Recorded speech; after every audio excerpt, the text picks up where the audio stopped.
ഇങ്ങനെ ഒരു ബ്രസ്റ്റിൽ ഒരു മുഴ എൻ്റെ ശ്രദ്ധയിൽപ്പെട്ടത് എനിക്ക് 15 വയസ്സുള്ളപ്പോഴാണ്. രേണുവിന്റെ വാക്കുകൾ ശ്രദ്ധിച്ചാൽ മനസ്സിലാവും. അവർക്ക് 15 വയസ്സുള്ളപ്പോഴാണ് ആദ്യമായി ബ്രസ്റ്റിൽ ഒരു ചെറിയ മുഴ ശ്രദ്ധയിൽപ്പെടുന്നത്.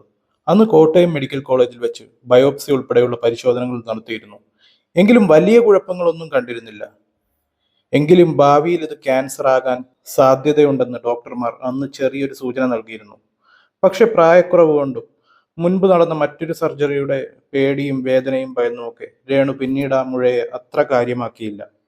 വർഷങ്ങൾക്ക് ശേഷം, സുധിയുടെ വേർപാടിന് ശേഷം ശരീരത്തിൽ കണ്ട ചില മാറ്റങ്ങളെ തുടർന്ന് നടത്തിയ മാമോഗ്രാമിലും ബയോപ്സിയിലുമാണ് ഇത് 3-ാം സ്റ്റേജ് ക്യാൻസർ ആണെന്ന് സ്ഥിരീകരിക്കുന്നത്.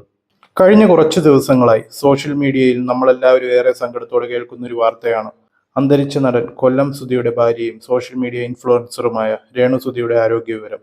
തനിക്ക് ബ്രസ്റ്റ് ക്യാൻസർ ബാധിച്ചിരിക്കുകയാണ് എന്ന സത്യം രേണു തന്നെ ഇപ്പോൾ തുറന്നു പറഞ്ഞിരിക്കുകയാണ്. അതും 3-ാം സ്റ്റേജിലെത്തി നിൽക്കുന്ന ഘട്ടത്തിൽ. എന്നാൽ ഈ വാർത്തയോടൊപ്പം രേണു പങ്കുവച്ച മറ്റൊരു കാര്യമുണ്ട്. അതാണ് ഇന്ന് ഓരോ പെൺകുട്ടിയും അമ്മമാരും നിർബന്ധമായും അറിഞ്ഞിരിക്കേണ്ടത്. ഇവിടെയാണ് നമ്മൾ ശ്രദ്ധിക്കേണ്ടത്.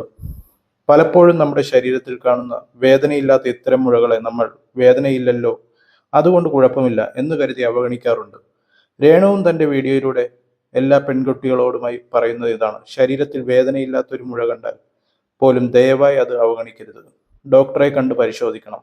സ്ഥാനാർബുദം തുടക്കത്തിലേ കണ്ടെത്തിയാൽ പൂർണ്ണമായും ചികിത്സിച്ചു മാറ്റാൻ സാധിക്കുന്ന ഒന്നാണ്. എന്നാൽ ലക്ഷണങ്ങൾ അവഗണിക്കുമ്പോഴാണ് ഇത് മറ്റ് സ്റ്റേജുകളിലേക്ക് കടക്കുന്നത്. ജീവിതത്തിൽ ഒരുപാട് പ്രതിസന്ധികൾ കടന്നുപോയ വ്യക്തിയാണ് രേണു.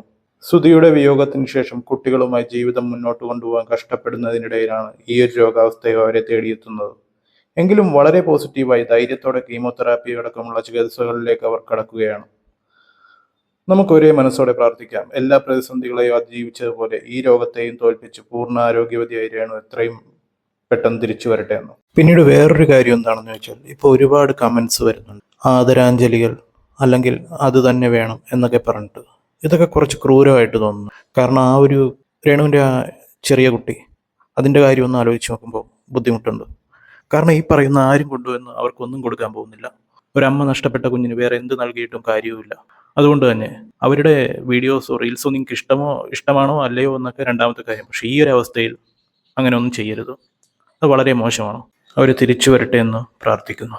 ഈ വീഡിയോ നിങ്ങൾ ലൈക്കോ ഷെയറോ ഒന്നും ചെയ്യണമെന്ന് ഞാൻ പറയില്ല. പക്ഷേ ഒന്ന് ശ്രദ്ധിക്കുക. ശരീരത്തിൽ എന്തെങ്കിലുമൊക്കെ ഒരു മാറ്റമോ ഒരു മുഴയോ എന്തെങ്കിലുമൊക്കെ നിറവ്യത്യാസമോ എന്തെങ്കിലുമൊക്കെ കണ്ടാൽ, അസാധാരണമായി എന്തെങ്കിലും കണ്ടാൽ ഉടനെ ഒരു ഡോക്ടറെ കൺസൾട്ട് ചെയ്യുക. കാരണം ഇതുപോലെ നമ്മളെ വിശ്വസിച്ച് ഒരുപാട് പേരുണ്ട്. അവർക്കൊരു ബുദ്ധിമുട്ടാവരുത്.